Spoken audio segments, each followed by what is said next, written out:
Join Dessie Brown as he gives you inside access to industry leaders who are making it happen in entertainment, film, music, sports, and politics. It's the Dessie Show.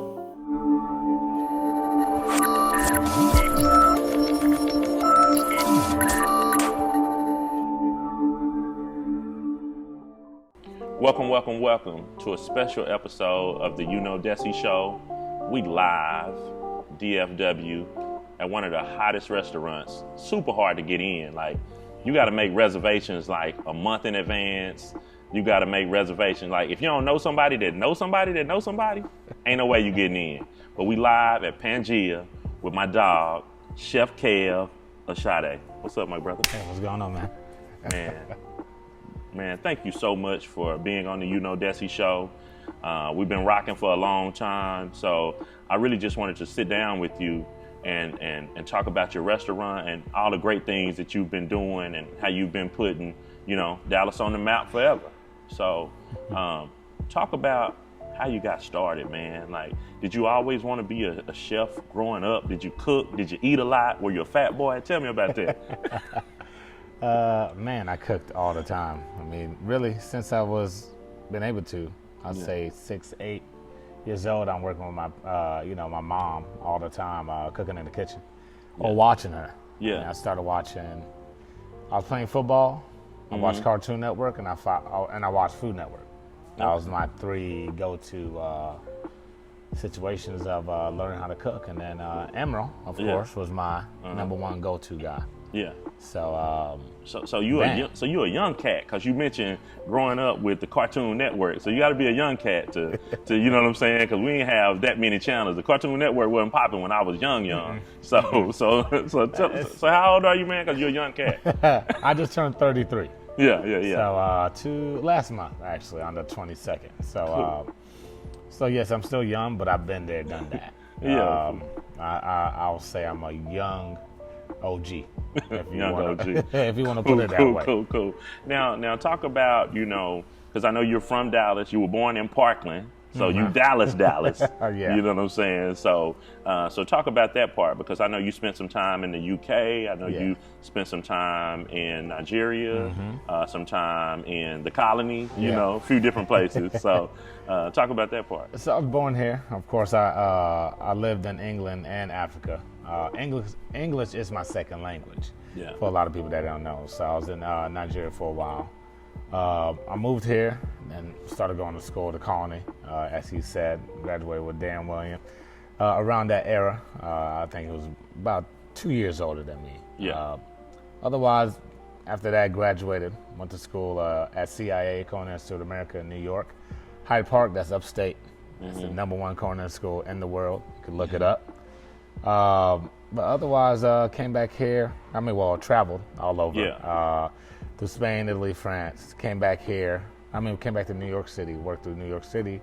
Yeah. Came back to Dallas and been here since. Yeah. Now that's very interesting for you to move around so much. So, do you consider Dallas home because this is where you have family, or this is where you kind of grew up and were born? Because, hearing that you were, you went to CIA in New York and then lived in, all these different places, it would seem that, somebody might, live there and stay one of those places as opposed to coming back here and setting up shop. Well, as you get older, it's hard to migrate and try to make a name for yourself. Yeah. So as you're younger, you try to, at your hometown, if you can. If I look at Dallas as, it's one of the most fastest growing city in the world right now. I look at it as somewhere to grow. I didn't see it like this, but I saw it like this when I moved back. It's prominent. Everybody's moving here. All the top chefs, restaurant per capita, one of the top, everything out there. So Dallas was kind of the place that I wanted to set my foundation. And then after that, family, kids, everything. That's kind of where I want to set up. Not trying to move from somewhere else. That's really dope because, coming up, working in entertainment and doing events and everything like that, I always thought like, man, you gotta be in LA, you gotta be in Atlanta, you gotta be in New York. But it's like, once you kind of, assess the situation, it's like, you know what? I'm a big fish in Dallas. Like, it makes no sense trying to move and start over, trying to build your name up and all of that when at the end of the day, we're in the middle of the country. It's a 3-hour flight to get anywhere we need to get to. Like, Dallas is a major market, and Dallas is popping. So it's no sense in even trying to move around. And y'all remember that. Like, we good. Like, Dallas is on the way. I'm not leaving. We're going to be the next New York, Chicago, everything. Mark my words. You'll see. Oh, yeah. So talk about coming from CIA, and then, I guess, where did you go from there? Where did you go immediately after that? So I did CIA. I used to work in the Hamptons. So Okay. I worked all over in New York, where the more 1% wealthy. The Hamptons. You know where Diddy used to throw the white party Hamptons? That one? Yes. Okay, bet. Crazy hours worked there. Traveled through, worked for a lot of stars, some people I can't name. But that was good. It was good for the meantime. But I want to go back in the restaurant industry. I didn't learn it all. I'm a quick learner. So at the end of the day, I'm somebody that'll be somewhere for a year or so. Yeah. Learn all the trades, learn all the most of the recipes, learn and figure out a way to do it on my own. Then move on to the next. That's smart. Yeah, because I mean, at the end of the day, it's if you're stuck somewhere, especially in the food industry, if you're stuck knowing one cuisine, one something, that's all you're gonna know for the rest of your life. Yeah. So I probably worked in maybe 30 different, 40 different restaurants, I'll say, as far as knowing, and I'm always learning every day, anyways. Yeah. So I'm glad you mentioned that. So in school, so you're learning. Do you learn different cuisines in school? Oh yeah, as yeah. well. Yeah. So, in school, you learn plenty of. I mean, we do cuisines of Asia, cuisines of Spain, cuisines of France, cuisines of Italian, Southern cuisine, of course, and I guess as always, learning quite a bit of everything else. Yeah. I mean, so school is a foundation. That's Yeah. what I learned. School is foundation. Mm-hmm. After school is when you really build yourself up. So a lot of people think, oh, you go to Harvard and then you know everything. No, sir. Yeah. I know a lot more. I know a lot of people that's a lot smarter than the people that went to Harvard that never went to school before. Yeah. Yeah, and so you said you worked all these different cuisines. Mm-hmm. What's your favorite? What's your go-to? Like, not necessarily as a chef, like preparing food for someone else, right? But like, what's your favorite personally? Like, if you're about to eat. So that's hard to say. I mean, for me, growing up at quite a bit of places, for me having so many influences to so many different places. It's hard to say. Like, I'm always undecided. One day I might want Italian, one day I might want tacos, the next day I want Asian, the next day I want my mom's African food, then I want European. You know, it just switches every day. And I know we'll get to it, but that's kind of how I created Pangea. Okay. Yeah. But we'll get to that pretty soon. Well, yeah. So talk about how did you transition, I guess, back to Dallas? Because I know a lot of people knew you for working at the W Hotel. Mm-hmm. So I know we're skipping around a little bit, but no, how did I transit? No. So I worked at Colicchio & Sons in New York City with Tom Colicchio on craft at the W. So that's where I was at first. Learned for a while there, loved it. Did a bunch of parties there. I was there when All-Star Weekend and Super Bowl was at that time. Oh, crazy busy. Man, time to be alive, man. Super Bowl in New York? Yes, man. Well, that's when Seattle beat the Broncos, I believe, and my boy Mike Bennett played for the Seahawks. So me and Martellus, we were at the 40-40 club just going crazy. Crazy. Shout out to Jay-Z. Ace of Spades, because we definitely had some Ace of Spades that night. Yes. Yes. That's a good thing. Yeah. So, so you said you worked for him there in New York, and then transitioned to Dallas. the W. Yeah, the W in Dallas. Uh-huh. And as soon as I did that, a year later, All-Star was here. Oh yeah. Then the next year, the snow Super messed Bowl. it up. Yeah, and then Super Bowl, yeah. the snow messed it A up. lot of people lost a lot of money trying to throw parties. Man. I remember going to a Diddy party at Opus or whatever it was called at the time. Right, at that time. And it was literally like 20 people in there. And I was like, I know they paid like $100,000 for Diddy and like another 50 for his rider and jet fuel and all kind of stuff. So everything, I man. know they lost. So that following year, it was like, you know what? Ain't nobody want to do nothing. Yeah, not at all, man. I didn't have money then. I was a cook then. I was in the kitchen. So first year, I think it was either Jay-Z or LeBron that rented out the W. Yeah. Doing All-Star Weekend. Mm-hmm. So everybody was inside the restaurant. Of course, I was in the. We couldn't go out. You're right. I'm looking like this, trying to find out. Who's here? Who. Yeah. Then after that, everybody went up to the Ghost Bar at the top of the W here in Dallas. Right. So it was kind of a crazy time then too. So that was a good time to be cooking for them, and that's second time I was able to do something that big. But of course, I couldn't see who I was. So yeah, and then how did you get to the point to where you were part of the Beat Bobby Flay, show?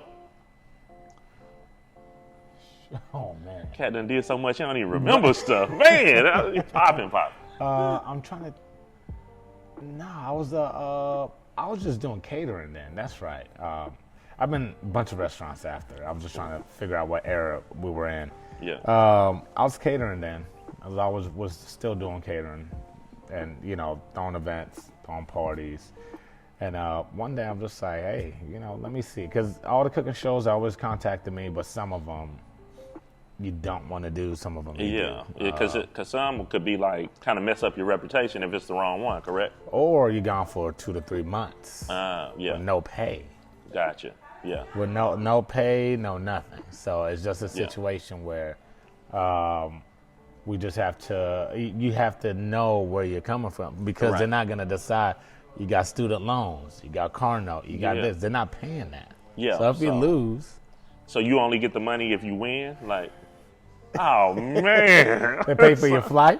Yeah. They pay for your hotel. They pay for all that stuff while you're out there. Yeah. But it gets to a point where they need to with just the people that's there and everything else. But if you win some of the stuff, but usually that's why a lot of people. But if you won, they use that as their collateral. Like, if you win, you get big. Yeah, it's kind of like all the reality shows kind of take advantage of people at the end of the day, but you at least hope that they like give you a little pocket money while you're on there, like whether it's $1,000 an episode or $5. But they don't. But and they allow you 20 minutes a week to talk on the phone. Yeah. I can't. You think I could check out my business 20 minutes? Right. 20. Literally, they give you 20 minutes to talk on the phone, check in, do whatever. Then after that, you're ghost. And that's for 2 to 3 months. Okay, so how do you determine? Okay, this is a show worth taking a chance on. I can't even do that anymore. It's just something that's 2 to 3 days, maybe 5 days maximum, but nothing I'll be able to do for an extended 2 to 3 months now. Okay. Not now. I don't really need it now. I got my own restaurant. Right. If I work for somebody, I'm trying to build my own restaurant and do. That's a whole nother story that will be a lot harder. So talk about, I guess, your experience with being on the show and everything like that. That show, it was scary. I mean, don't get me wrong. I had to beat somebody. And that's the number one thing. Like, if I didn't win against this first person, because you want to beat that person, then go against Bobby Flay. Right.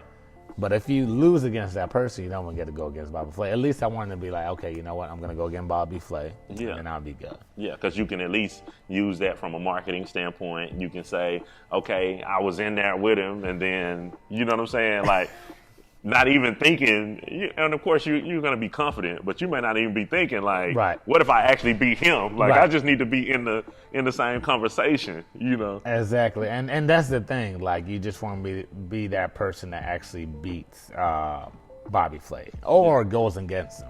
So that would have never been a scenario with me that ends up happening if I ended up going against him. But if I lost, I wouldn't even invited people to watch the show.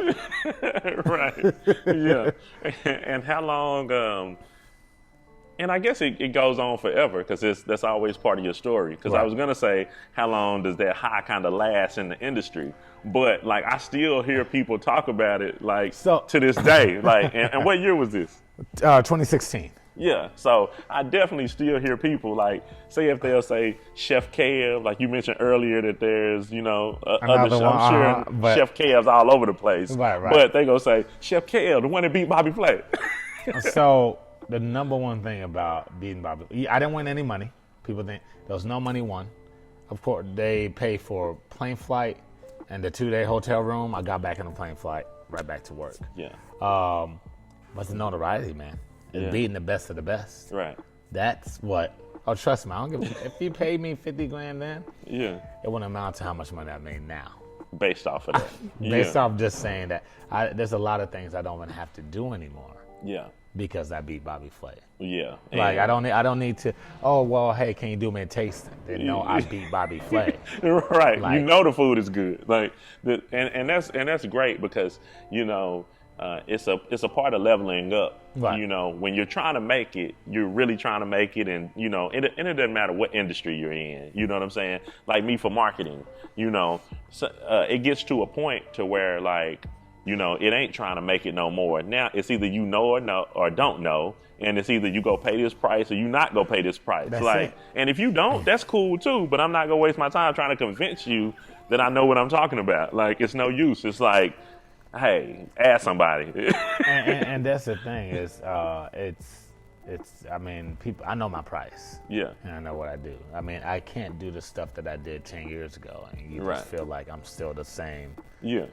The same Kevin I was 10 years back. Because, and I'm not all that. You can hire anybody else. Yeah. But for me to step out of my, boundary for what I used to do, there's just levels to it now. But of course, I got staff, I got all that. People ask me, do I still cook every day? Hell no. What do I look like cooking every day? Because I'm not going to be able to use my brain and think about other things and do other things to make sure the cigar bar, the coffee, it is. But if I'm in the kitchen all day, that's all who else is going to operate this and see me? Yeah, and everybody's vision isn't your vision. So you have to, and it's really important. And I'm glad you said that. Me and a friend of mine, Arian, we always talk about how important it is to have contacts, but also the fact that you just said you're able to go around and meet people and talk to people, and you'll have a lot of repeat customers. You know what I'm saying? And you could barely know them, but they'll just be like, "Yo, let's go to Pangea." I know the owner, right? You know what I'm saying? Or the thing is, or it's just a really, really dope environment. Because the thing is, like, with me doing the restaurant, I'm setting I'm literally setting how the environment should be. From the music to the ambiance to how the dim lights is. Like, this is what I've seen my whole life. Yeah. But if I was a chef, I'm just stuck back there. I just know usually what people really, really want whenever they sit into a restaurant. That's why usually from the music to the ambiance to how people walk in to different parts of the area to how loud music might be out there, because that's more of the big, larger parties out there. This is more the intimate scene. That's more walk-ins, and then that side's the cigar bar. So I'm setting all different things in the same place, but this was my vision. Okay. Nobody spoke this into me. I'm just like, hey, this is what I want to create. And people just like, no, I got to come back. Yeah. And I wonder, because I know you. So I know you used to do events as well. Right. So I wonder if that's an advantage that you may have on another restaurant owner that didn't come from that, right? Because when throwing a day party or a rooftop party or some of the other things that you've done over the course of time, like, you have different vibes. So it could be a nice restaurant, but you not understand, like, okay, you're the chef, so maybe another chef is only concerned about the food and kind of the ambiance, but you also know a good time because you come from that world. So you might be looking at it a different perspective because, no, you know how the food's supposed to look, you know how the ambiance and everything in here is supposed to look, but you also know from a consumer standpoint, it's like, when I walk in, it need to feel like this. All day, man. I want you to walk in and be like, man, we got to go back. Yeah. The number one thing is that experience that you have that one time, you're going to tell your friends. I want you to be able to tell, because at the end of the day, once you tell your friends, your family, also, can you bring your mom, your dad, your sister, your kids, your whatever, it's still that friendly. You're never going to deal with that, oh, you know what, it's a little, I can't bring him there. Right. You're always gonna feel the invite, but sometimes you know what? It's grown and sexy. We gotta let the kids at home. It's this. I want to bring the parents. It's brunch time. Hey, it's a little bit more leveled up. There's never a point where, but it will never be a point where you feel uncomfortable bringing somebody that you know. Yeah, and I also love your attention to detail, because when we walked through the first time I came and ate here, it was it was really dope because you even talked about like the screens in certain areas. Like, okay, if it's because I think it was right before Super Bowl, so it was like, okay, if it's Super Bowl and we're watching a game, then we're gonna have these screens right here up. We're gonna have the big screen down. But you're like, on a regular Saturday, you know, if you want to watch the game, the basketball game or whatever, then you need to be at the bar, so the TVs are on over there. But this part of the restaurant needs just to have be the logo. Yeah, because at the end of the day, sometimes, first date, there's a big game going on there. You're not paying attention. Or what if vice versa? Yeah. You're trying to meet this female, whatever it is, and she love basketball. Yeah. And that's y'all's first date. She's just watching that the whole time. Yeah, she gonna keep peeking her head out like. So it's just that attention to detail. And sometimes, you know, it's also about, you know, at the end of the day, business is business. It's turning tables, making sure that people are not parking themselves there the whole day. Yeah. But also just an environment. But if you want to watch that, patios will always show on the TV or a bar. Yeah. That's perfectly fine. But if you want to sit in here, we want to give that intimate environment that when you come in, you're having that perfect dining experience. Yeah, and mentioning, you know, people parking at tables. So how do you kind of manage that without like making people feel as though they're rushed, but also getting this set of tables out and getting the new ones in? Because you know how sometimes, like, you know, we might be spending money and people are meeting us here all night long, and so we've been at this table 3 or 4 hours. So really, it doesn't. There's really no issue with that. Politely, my servers, my managers, are like, hey, you know what? We got another table coming. Would y'all mind coming to the bar to have a seat? People don't mind moving to the bar. Yeah, it's communication though, and it's the way how you say polite it. communication. Yeah, it's how you say, like, hey, just FYI, we got another reservation coming in. Yeah, but we're welcome to sit you at the bar. But the bars are plush also. Yeah, so they could still be sitting, hanging, just like brunch. We have people that come for brunch. They'll be here for 8 hours. Yeah, but then they'll move to the bar. Yeah. And after that, they'll move to the cigar lounge. Yeah. So it's just that environmental, that friendliness that they have, but they don't really have the park. But there's nobody coming. Yeah. Let them sit. But now we're busy enough that people respect that. They never get mad. They're like, hey, you know what? Would you mind? Because I got to check out. But just FYI, there's other people coming in. So. Yeah, and I think even on open table, I think that's who y'all use. Yeah. Even when I think it even says a certain amount of time per party or something. So like depending that. on how big your party is. Okay. So if you have a party that's 10 or larger or whatever it is, then you know, we'll give you, I think, 2 to 3 hours, 2.5 to 3 hours. Yeah. But then, of course, if it was an intimate 2 people, anywhere from 1.5 hours to 2 hours, that should be enough time. Yeah. But, you know, it's never a rude situation like, hey, y'all got to go. It's just say, hey, y'all welcome to have a seat at the bar. Yeah. Y'all can still keep having the same conversation. We're not kicking you out. Right. But this restaurant is so big, so big that we're able to move people around instead of like, hey, y'all got to go. Yeah, I got to go somewhere else and do that. So yeah, and I know we're bouncing around quite a bit, but I wanted to get back to how you transitioned from a cook to kind of having your own, whether it's starting the catering business or maybe cooking for people privately. You know, how did you kind of make that transition from each level? I've always, from a cook, I'm always watching. I'm silent. I'm not the other cook that goes out with all the other cooks to go have a drink. I was just that weird person. But me, I'm solid in the kitchen. I study every recipe.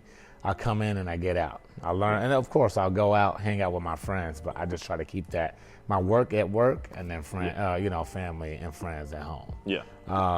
How transitions, I just always watch folks. You know, everything that I got invited to, if it was a high end, if it's cooking for some star, I just watched how, when I was working for those specific chefs, specific companies, how they interacted. There wasn't it was just, you come in, you do your job, you learn that respect. Yeah.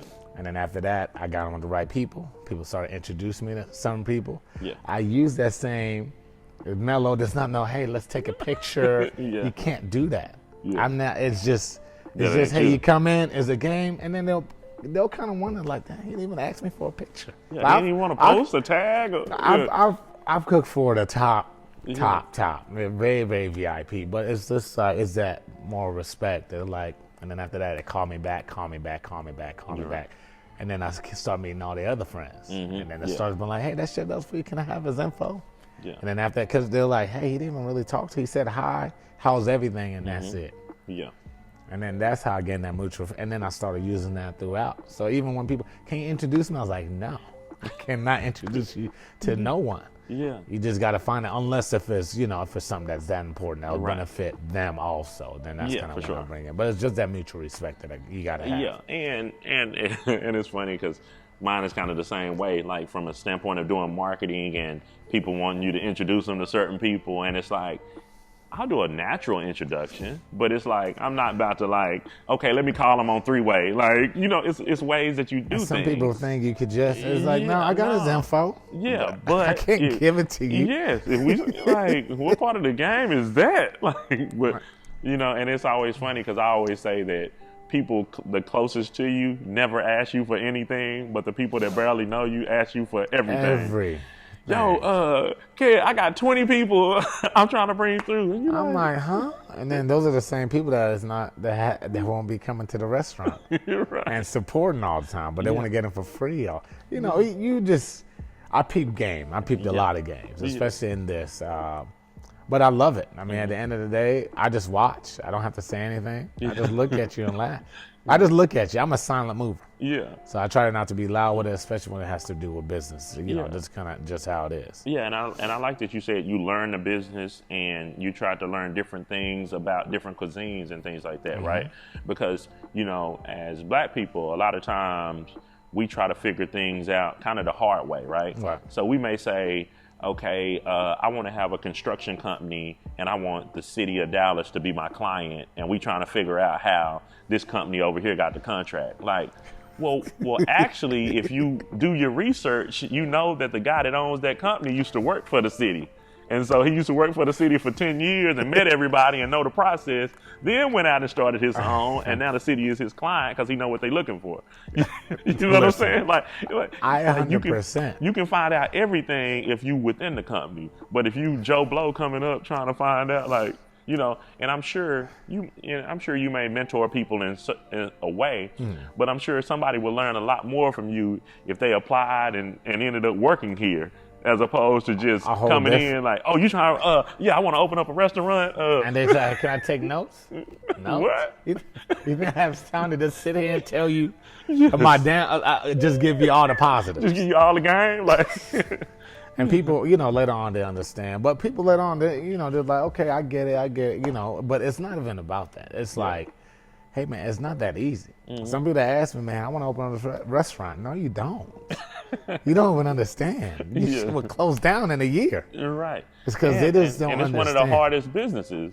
80% of restaurants close down within the first 2 to 3 years. 80%. Yeah, and another reason that I love your story is even talking about like this restaurant. Like I know that you opened up like in the middle, right before pre-COVID. Yeah, 7 weeks.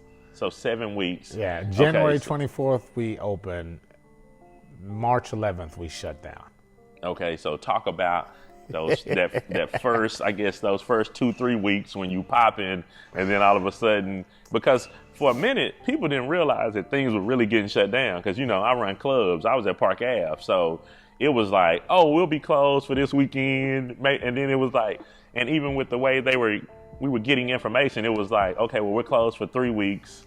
You know what I'm saying? Like and then it was like, well, maybe 30 days, and then it started getting worse and worse, and you kind of looking at like, what's really happening? I mean, I had an insight that worked directly with the city, so I always got news, but it still did not hit my mind because we just opened, and now we're shut down. So we have full-time people. Yeah, I had about 5 or 6 people that I brought from other. Paying gigs, big paying gigs. That was my management and all that. They quit their jobs. I'm not a big company that could just furlough and just be like, hey, I'll pay. I just started. I don't have money in the bank just like that.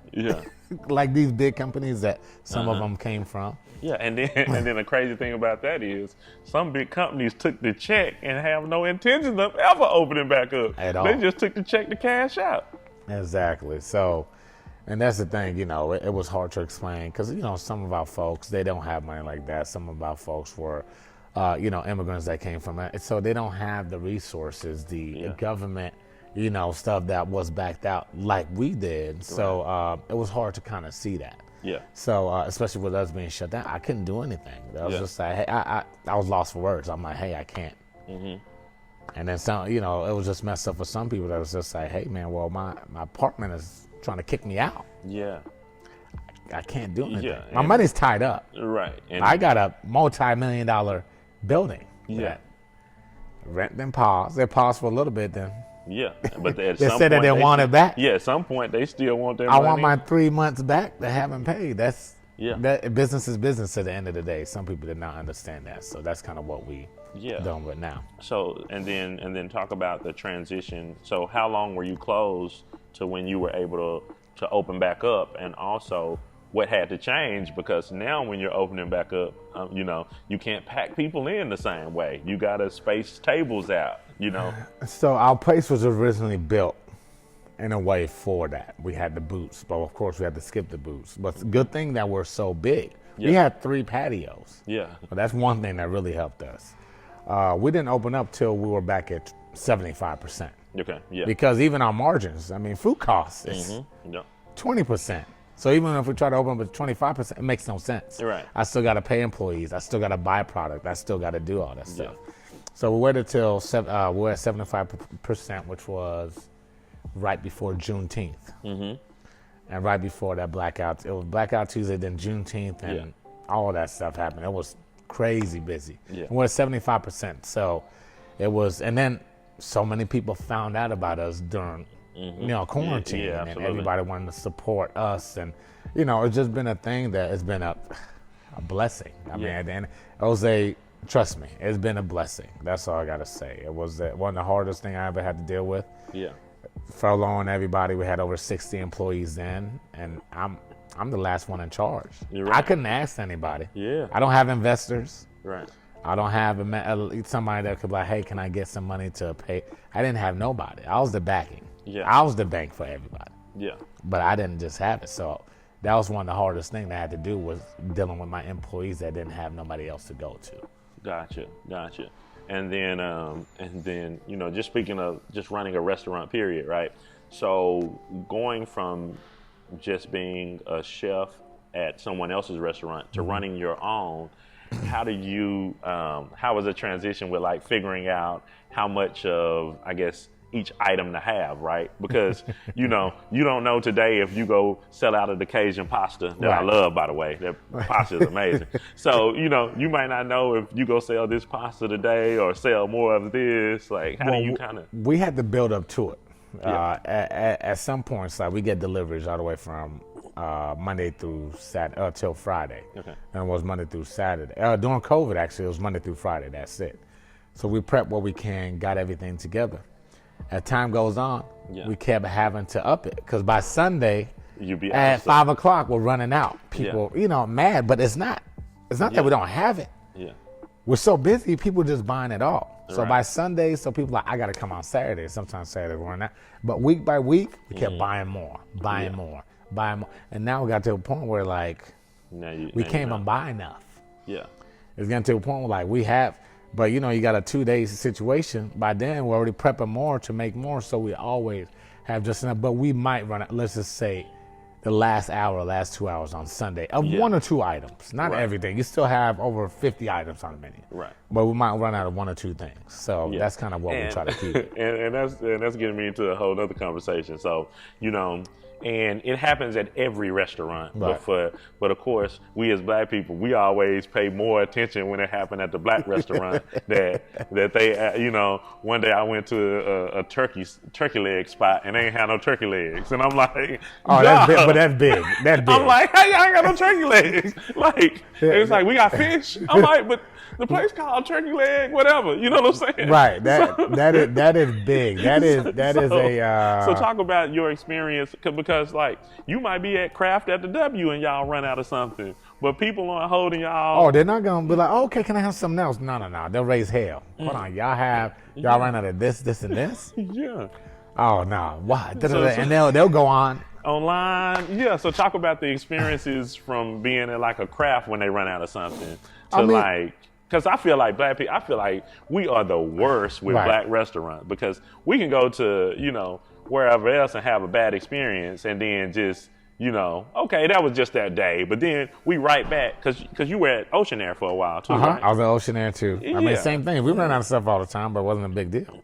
Exactly. Right here, but I think now that people know us so well enough, yeah, and we have on the menu, like we have so many favorites, we don't really get too many. They're like, okay, I'll be back next week. Y'all better have it, But it's like a fun it's lighthearted. thing. Yeah, but now like the management makes it fun.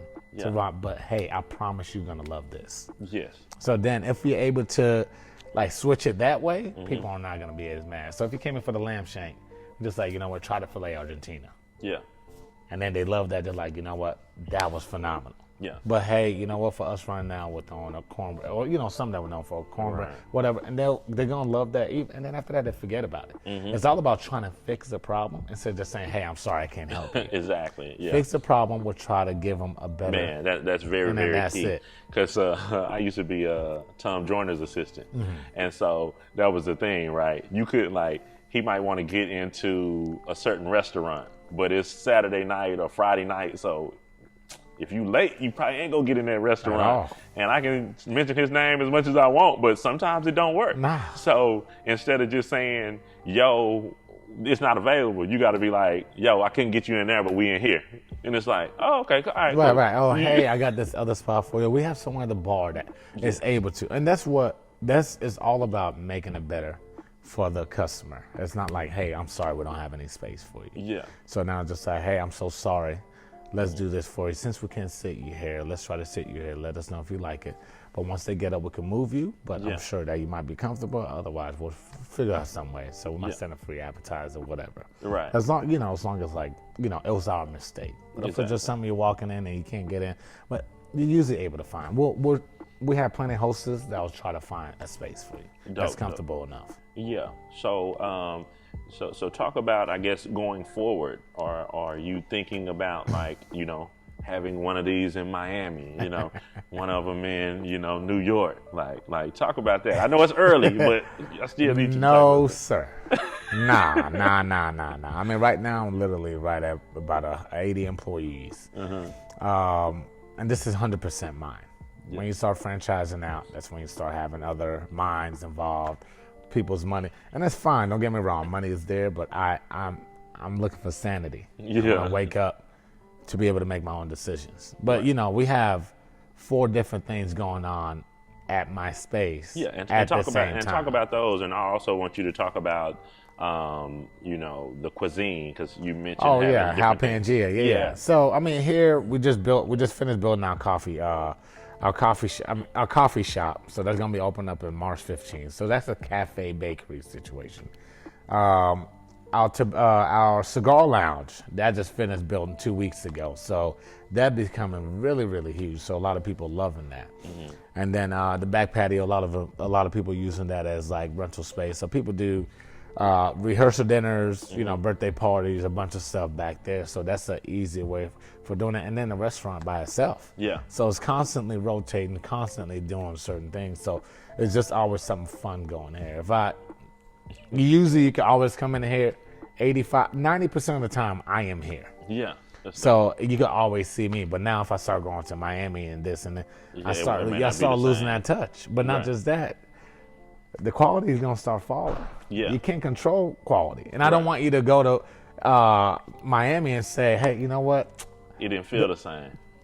Exactly. And it's always going to be that. You have taco shops that you have 50, let's just say you have 10 of them all over. Right. But there's always that one that's the best. Exactly. And you always like, no, let's go to that one. They got the best one over there. Yeah, but it's like the original one. It's like, no, we're going to go to the original one. Right. No. We don't want to go to that one over there. We're going to the real one. So a year from now, we might be busy, 4 months, 5 months booked out. Yeah. That's just what it's going to have to be. Yeah. And what does Pangea stand for? So Pangaea, pretty much all the stuff that I've learned. Pangea is a supercontinent. 325 million years ago, all the continents were still connected, from Asia to Europe to Africa to the U.S. Everything was still connected. Same kind of situation I use here. All cuisines all around the world is connected. So this here is Pangea. So you could come here and get cuisines from all around the world. We have probably around 18 different cuisines from all around the world in one space. Yeah. So no matter what, whatever mood that you in. Yeah. If you say that you come here, you cannot find something that you like to eat. I mean, otherwise you could go to the bar and get wings, tenders, flatbreads, burgers, anything. So if you come in and say you can't find something that you want to eat, okay, you're lying. You're lying. Okay. You're lying. Look, we finna and test that's how I created it. I got it. So we finna test it then. Okay. All right. I'm in the mood for Italian today. Oh yeah, for sure, the pasta. But remember, also we have chefs. Right. So if you want something Italian, we have shrimp scampi. Yeah. Shrimp scampi, we could do lobster, we could do anything. So anything usually that has to do with something, we can make it. And if we don't have it, we got vegans that come in here, well, hey, do you have this? But I'm allergic to this. Yeah. We tell the chef, for sure, we got you. Okay, We'll cool. make something that they like. So the game is on. It's Tuesday, Taco Tuesday. What's my go-to? We can make it tacos. Okay. Listen, we always had tacos available back there. But we got meats from fajitas to shrimp to anything. So we can make quesadillas, tacos, anything that you want. Okay, got it. And that's if you ask for that. Right. So that's kind of what it is. And then on the, I see the chef's favorites and things like that. So those are my creations. Okay. Like the favorites and I've had help from my lady and all that stuff that she helped me with some things from way back in the past. Yeah. But from Chef's Creations, there's a lot of people's favorites, from friends that came over to eat Yeah. what I've eaten. What I've cooked, to when I used to sling plates from my apartments when I used to do special Thursday meals, and people just loved it. Yeah. And that's what just stays as like the chef's favorite. That's why it's no substitutions, no nothing. You can say, well, I want the stuffed salmon with mashed potatoes. That's not. Yeah, that's not the my chef's favorite, right? But if you want something, but we have a la carte, so they could create it if they want. Right. With something else, but you're not gonna get my creation and try to make it your own. Okay, so the Cajun pasta is that okay? Right. Yeah, yeah. That's chef's creation. But man, people love that. Yeah, we did a man. special, sold like that, Right. and kept selling. I was just like, nah. The next week we had to put it on the menu. Yeah. So, and that was a special that I did a while back. People loved it so much, and then we had to put that on the menu. And then the cornbread the cornbread is amazing. Oh yeah, the cornbread. Like cake, The cornbread was. We're playing with a bunch of recipes during quarantine. People loved it so much, and after that, I was just like, man, you know what? That'd be dope if it came out in a personal cast iron. Yeah. Quarantine cornbread. Got it. Well, man, well, thank you so much. Of course. I don't want to take up too much of your time. I know you're going to be opening up in a little bit. The hours. What are the hours? And We are closed on Mondays. Mondays, we also need time to rest. You know, when y'all have work Monday through Friday and y'all have Saturday, Sunday off, that's one of the busiest. So some people they're like, why y'all close on Mondays? it's like barbers. But no, that's usually Mondays is our manager meeting. We're here for about 5 to 6 hours, going over everything, making sure how can we get better, how can we do something different for the next week coming up. What did we mess up? How can we improve? That's usually what we talk about the whole time. And then, but Tuesday through Thursday, we're open from 4 to 10. Okay. Friday we're open from 4 to 11. Saturday and Sunday we do brunch. Saturday we're open at 10 to 11, and then Sunday we'll open at 10 to 9 o'clock. Gotcha. And then for people that want reservations, how is that handled? If you can't find it on Open Table, for sure call in. That'll be the best thing to do, is just call in, figure out what's needed, and then after that we'll kind of go from there. And the hostess will be able to swing in, but we have to follow Open Table. So sometimes when it's not open, we want to make sure that we're able to sit people on time. We don't want you coming here for 8:30 reservation, but we can't sit you till 10. Yeah. That's the biggest pet peeve for anybody that comes in for a reservation. Yeah. So usually we try to skip to that, but otherwise usually we keep these for open seating and open tables for at the bar. And do you have stock in Open Table? Because everybody uses Open Table, man. No. They just you know they micro literally they put things into works for you. Yeah. You can set the turn times to how many sittings that you want per 30 minutes to everything. So it kind of helps. Like that app is insane, but no. I wish I had stock, but I pay them a lot of money. Yeah, but they are really good at what they do. And people trust them. Yeah, you get recommendations, you get texts, you know what I'm saying? Everything. Like, yo, your reservation is coming up, you know what I'm saying? You get calendar invites. It's so much that you get. Right. You know what I'm saying? And so I'm one of those people that, you know, one, if it ain't broke, don't fix it. And two, that's like an app that's like really neat. Like that's part of life almost. Yeah, no, especially in the restaurant industry, you need it to be able to keep up with your reservation. Otherwise, it's just people walking in and that would be a chaos. Right. And I even like, complimentary valet. So Friday, Saturday, and Sunday when we're busy, we do complimentary valet. Just tip them. I pay them a fee, which is unheard of at a lot of places. You getting overcharged before you walk in the door. Right. At a lot of places. Right. But I try to eliminate that, because I know the customer's already going to spend money. Yeah. But there's a hefty fee that I have to pay for to make it complimentary. But that's just the number one thing that you don't have to think about before you even step foot in my restaurant. Is valet. I gotta pay $20 for valet. Yeah, do I need? Then I gotta do I got cash? Like they good. They got you. But they got Venmo. They got all that. You pay them. You take care of them. But otherwise, compliment it's free. Yeah. Then you just tip them, or if you feel like tipping them, whatever y'all want to do. Yeah, man. Well, thank you so much, man. I love the space. I tell so many different people about it, and man, you always kept it 100, and I think you may have got me in the next day when I hit you, so I appreciate that. Everybody can't do that, so everybody don't try that, but but I appreciate it. Of course, man. Hey, appreciate you, man. Absolutely, man. So.